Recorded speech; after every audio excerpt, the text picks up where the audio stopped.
Hello दोस्तों, स्वागत है हमारे और आपके YouTube चैनल राहुल बायो में। और आज हम पढ़ने वाले हैं एक बहुत ही इम्पोर्टेंट टॉपिक, जिस टॉपिक का नाम है किशोरा अवस्था, यानी कि जिसको हम लोग बोलते हैं एडोलेसेंस, है कि ना।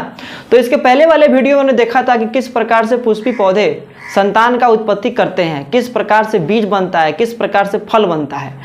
अब आज से हम लोग पढ़ेंगे कि किस प्रकार से मानव संतान का उत्पत्ति जो है करता है। ठीक है, तो मानव में जो जनन का जो प्रक्रिया है वो कौन सा होता है, वो होता है लैंगिक जनन। यानी कि उस जनन में, यानी कि मानव जो संतान का उत्पत्ति करता है उसमें दो जनक शामिल होते हैं, उसमें युग्मक का निर्माण होता है और बहुत चीज़, है कि ना। तो हम लोग इसी को हम लोग पढ़ने वाले हैं कि मानव में संतान का उत्पत्ति जो है, यानी कहने का अर्थ है कि मानव किस प्रकार से जनन का क्रिया करते हैं। ठीक है, तो यानी कि जो जनन का प्रक्रिया पढ़ने से पहले कुछ इंपॉर्टेंट टॉपिक है, पहले उसको हम लोग कवर कर लेंगे, तब जाके जो है हम लोग उस टॉपिक पे आएंगे, तब जाके हम लोग को और बेहतरीन तरीके से समझ में आएगा। ठीक है, तो अभी जो हम लोग का जो मेन टॉपिक है, जिसको अभी हम लोग पढ़ने वाले हैं, जिसका नाम है किशोरा अवस्था, यानी जिसको इंग्लिश में हम लोग एडोलेसेंस भी कहते हैं। ठीक है, तो जब कोई लड़का या लड़की 8 या 9 साल की उम्र में रहता है या रहती है,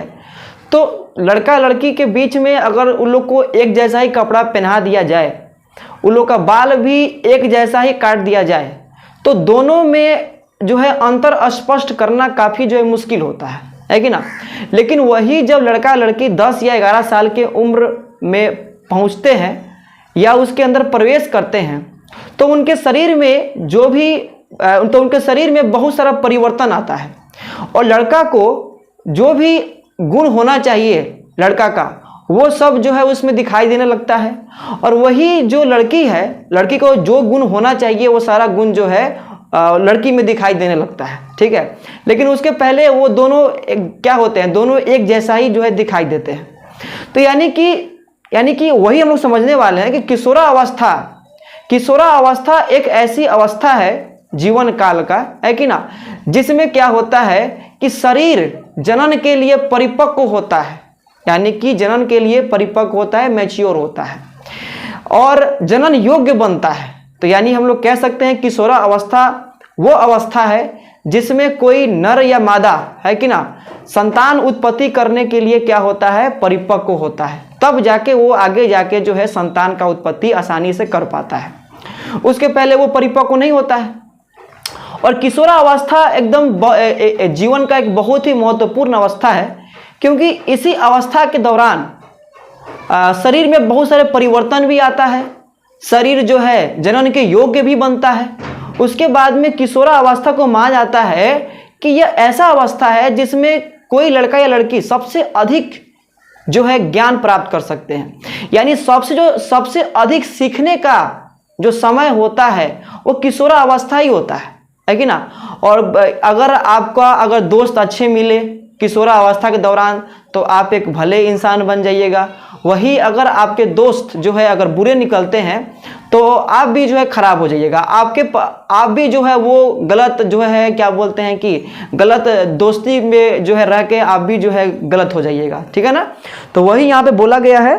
तो यहाँ पे आप देख सकते हैं, यानी कि लगभग 11 या 12 साल की आयु में मानव जननांग परिपक्व एवं क्रियाशील होने लगते हैं। इस अवस्था में बालक बालिकाओं के शरीर में कुछ परिवर्तन होना प्रारंभ हो जाता है। यह अवस्था किशोरा अवस्था कहलाता है। ठीक है, तो यहाँ पे बताया गया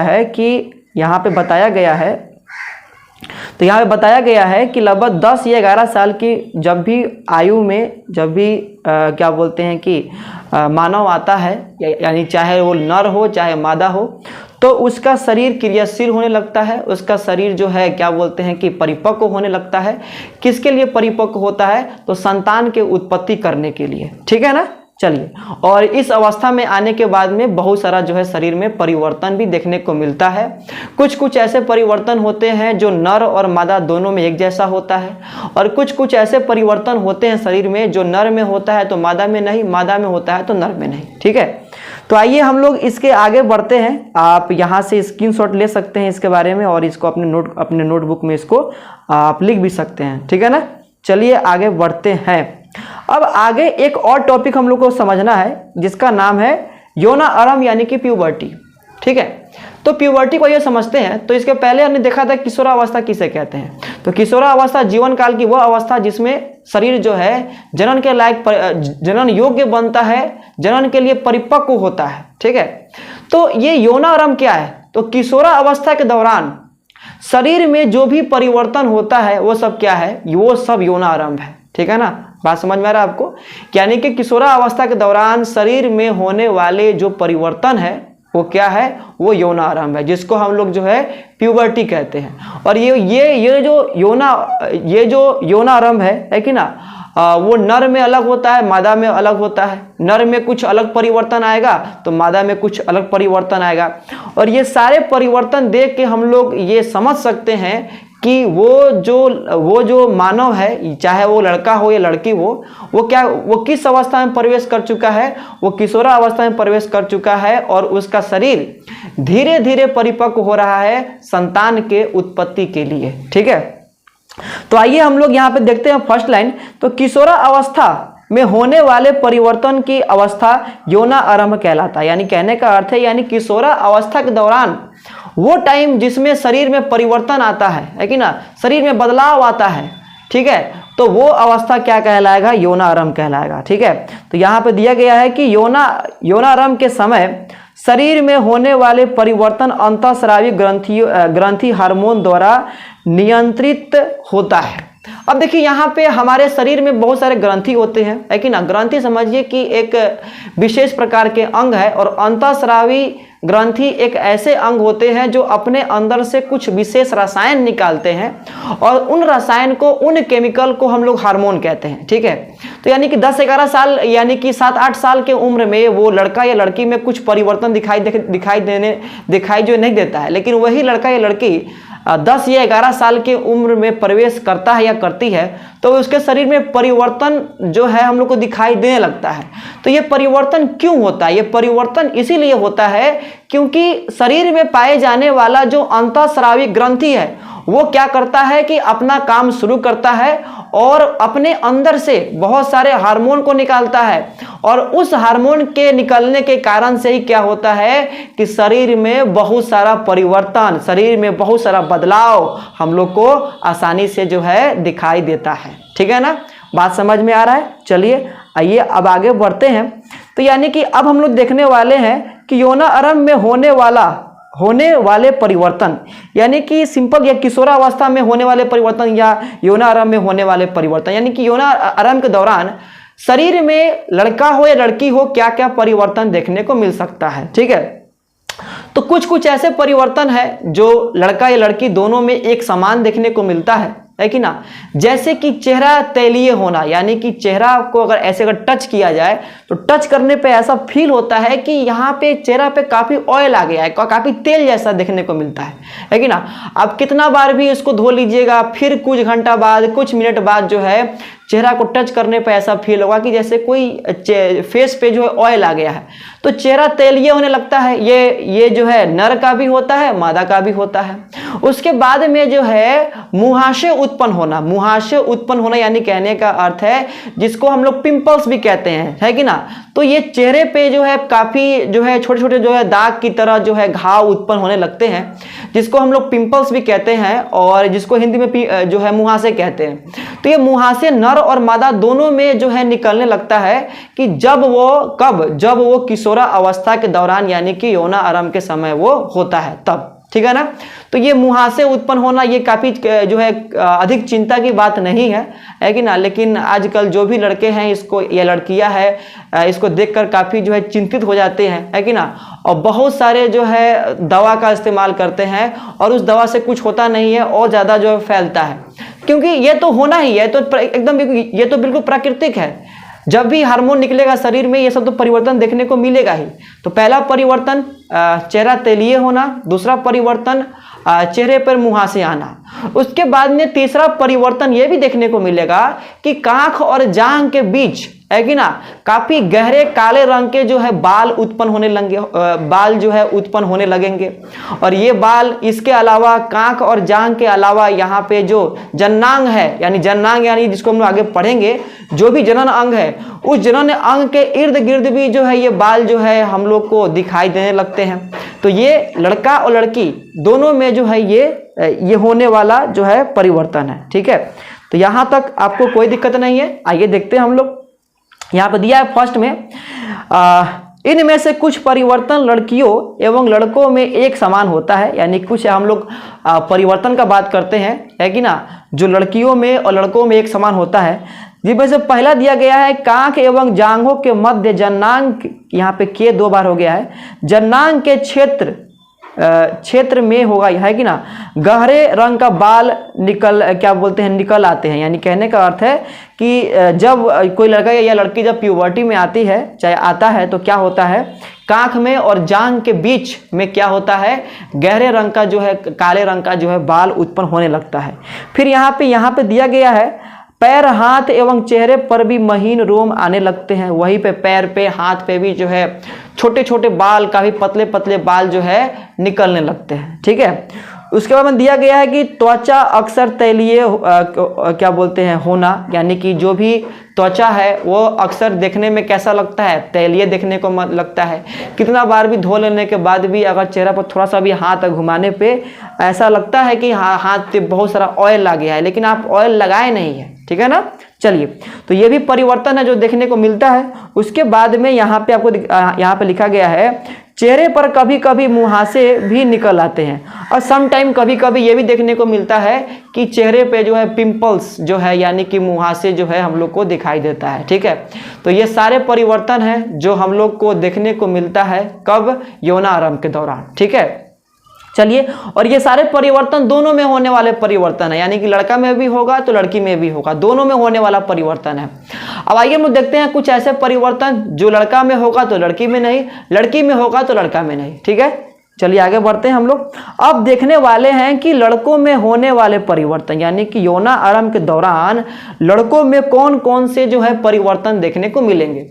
तो सबसे पहला परिवर्तन जो लड़का में होगा लेकिन लड़की में नहीं होगा, वो क्या है, चेहरे पर दाढ़ी जो है, चेहरे पर दाढ़ी मूछ जो है दिखाई देना, चेहरे पे जो है दाढ़ी मूछ का जो है उगना, है कि ना। तो जब भी कोई लड़का किशोरावस्था में आकर जो है यौनारंभ में आता है, तो वहां पे क्या देखने को मिलता है कि उसके चेहरे पे जो भी दाढ़ी है कि ना, दाढ़ी जो है निकलने लगता है, उसके बाद में मूछें निकलने लगता है। लेकिन ये तो ऐसा नहीं होता कि लड़की में ऐसा होता है, लड़की में ऐसा नहीं होता है, केवल जो है लड़कों में ये देखने को मिलता है। उसके बाद में पहले की अपेक्षा आवाज जो है भारी हो जाता है, आवाज जो है फटने लगता है कि ना। जैसे मान के चलिए किसी बच्चा से आप 1 साल पहले मिले थे, लेकिन 1 साल बाद मिल रहे हैं, तो ऐसा लग रहा है कि उसका आवाज काफी भारी हो गया है कि ना। तो ये भारी जो है ये परिवर्तन है, और ये परिवर्तन कब हुआ है, जब वो किशोरावस्था के अंदर था तब, है कि ना। और ये परिवर्तन कौन करवाया है, ये परिवर्तन करवाया है हार्मोन। ठीक है, आइए उसके बाद में हम लोग आगे देखते हैं। आगे फिर यहाँ पे अगर हम लोग बात करेंगे तो उसके बाद में जो भी क्या बोलते हैं कि ये भी परिवर्तन देखने को मिलता है कि जो उसका हाइट जो है, उसका लंबाई जो है तुरंत जो है काफ़ी स्पीड से बढ़ने लगता है, लड़कों में देखने को मिलता है। उसके बाद में अगर बात करेंगे तो शीशन का आकार, अब शीशन क्या होते हैं हम लोग आगे देखेंगे। तो शीशन का आकार में भी जो है देखने को मिलता है वृद्धि, है कि ना। चलिए, तो ये सब परिवर्तन है जो हम लोग को किसी लड़के में देखने को मिलेगा कब, जब वो यौनारंभ के समय में होगा तब। ठीक है, तो यहाँ पर दिया गया है कि लड़कों के चेहरे पर दाढ़ी मूछ निकलने लगता है। फिर सेकंड में दिया गया है कि लड़कों के आवाज़ क्या बोलते हैं कि फटने या भारी होने लगता है। फिर थर्ड में दिया गया, यहाँ पे ठीक कर लीजिएगा, यहाँ पे शीशन होगा, यहाँ पे गलती हो गया है कि शीशन के आकार में वृद्धि होने लगता है, जो भी शीशन है उसका आकार में भी जो है वृद्धि होने लगता है। फिर यहाँ पे दिया गया है कि मानसिक भावनाओं के कारण कभी कभी शीशन का आकार छोटा या क्या बोलते हैं, आकार छोटा या कठोर, छोटा बड़ा या कठोर होने लगता है। यहाँ पे दिया गया है कि मानसिक भावनाओं के कारण, है कि ना, क्या होता है कि शीशन के आकार में भी जो है हम लोग को कभी देखने को मिलता है कि शीशन का आकार कभी छोटा हो गया, कभी बड़ा हो गया, कभी पतला हो गया, कभी मोटा हो गया, कभी सख्त हो गया। तो ये भी जो भी हम लोग को ये जो परिवर्तन है ये हम लोग को देखने को मिलेंगे कब, जब कोई लड़का यौन आरंभ में होगा, तब जब शरीर में परिवर्तन दिखाई देंगे तो उसमें से ये कुछ परिवर्तन है। ठीक है, उसके बाद में यहाँ पर दिया गया है लास्ट में कि यहाँ पर दिया गया है कि ये सारे परिवर्तन को होने में वर्षों या महीनों लग सकता है। ये जो भी हम लोग बात कर रहे हैं परिवर्तन का, ये परिवर्तन तुरंत नहीं होगा, ये परिवर्तन होने में काफ़ी समय लगता है। ठीक है ना। चलिए तो आइए हम लोग देखते हैं, और याद रखिए कि ये सारे परिवर्तन को कंट्रोल करने वाला कौन है, हार्मोन है। और हार्मोन कहाँ से निकलता है, अंतःस्रावी ग्रंथि से निकलता है। ठीक है, चलिए आगे बढ़ते हैं हम लोग। तो इसके पहले देखे थे कि लड़कों में परिवर्तन, अब आइए देखते हैं कि लड़कियों में कौन कौन सा वो परिवर्तन है जो यौन आरंभ के समय होगा और जो हम लोग को दिखाई देगा। तो सबसे पहला बात कि उनके जो स्तन होते हैं, स्तन यानी कि ब्रेस्ट, यानी कि स्तन के आकार में जो है देखने को मिलता है वृद्धि। उसके बाद में जो स्तनाग्र होता है वहाँ का जो त्वचा है उसका रंग पहले की अपेक्षा काफ़ी जो है गाढ़ा हो जाता है, काफ़ी डार्क हो जाता है। उसके बाद में अगर हम लोग बात करेंगे तो यहाँ पे लड़कियों में जो है मासिक चक्र यानी कि मेंस्ट्रुअल साइकिल ये भी जो है शुरू हो जाता है कि ना। और ये सारे कब होंगे, जब वो यौन आरंभ में हो, क्या बोलते हैं कि होगी तब। ठीक है, और ये सारे संकेत है कि वो जो लड़की है वो क्या बोलते हैं कि वो संतान उत्पत्ति करने के लिए परिपक्व हो रही है, आगे चल के वो संतान का उत्पत्ति कर सकती है। ठीक है ना।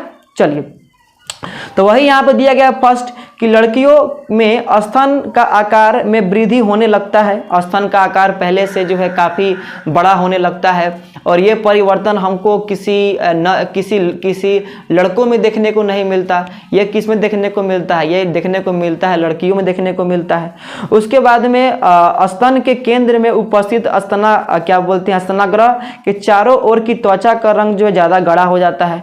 और स्तन के बीच में जो स्तनाग्र होता है उसके यानी जिसको हम लोग इंग्लिश में एरियोला भी बोलते हैं, उसका रंग पहले की अपेक्षा क्या हो जाता है, काफ़ी डार्क हो जाता है, काफ़ी गाढ़ा हो जाता है। ठीक है, उसके बाद में यहाँ पे लिखा गया है कि लड़कियों में रजोधर्म भी होने लगता है, यानी कहने का अर्थ है कि जब वो यौन आरंभ के समय जो है होगी तो उनमें जो है क्या बोलते हैं कि यानी कि मेंस्ट्रुएशन, जिसको हम लोग हिंदी में कहते हैं ऋतुस्राव बोलिए तो, या बोलिए रजोधर्म, ये भी जो है हम लोग को उन लोगों में देखने को मिलता है। तो ये सब परिवर्तन है जो देखने को मिलता है यौन आरंभ के समय लड़कियों में। ठीक है, तो इस वीडियो में हमने देखा कि कौन कौन से परिवर्तन जो है लड़कों में और लड़कियों में देखने को मिलता है, जो भिन्न भिन्न भी हो सकता है और दोनों में एक समान भी हो सकता है। ठीक है, तो ये सारे परिवर्तन को हम लोग इस वीडियो में हमने कवर किया। नेक्स्ट वीडियो में हम लोग पढ़ेंगे कि नर जनन तंत्र यानी कि नर में पाए जाने वाले अंगों का समूह जो आपस में मिलकर संतान की उत्पत्ति में सहायता करते हैं वो कैसे होते हैं, उनका काम क्या है कि ना, उनके भाग कौन कौन से हैं। इस सारे टॉपिक को हम लोग नेक्स्ट वीडियो में हम लोग कवर करेंगे। ठीक है, तो अगर ये आपको वीडियो अच्छा लगा हो तो वीडियो को लाइक करें, कमेंट करें, शेयर करें, साथ ही साथ हमारे चैनल को सब्सक्राइब जरूर कर ले ताकि इसी प्रकार से वीडियो को टाइम पर मिलता रहे। तो मिलते हैं एक नए वीडियो में एक नए टॉपिक के साथ, तब तक के लिए जय हिंद, जय भारत।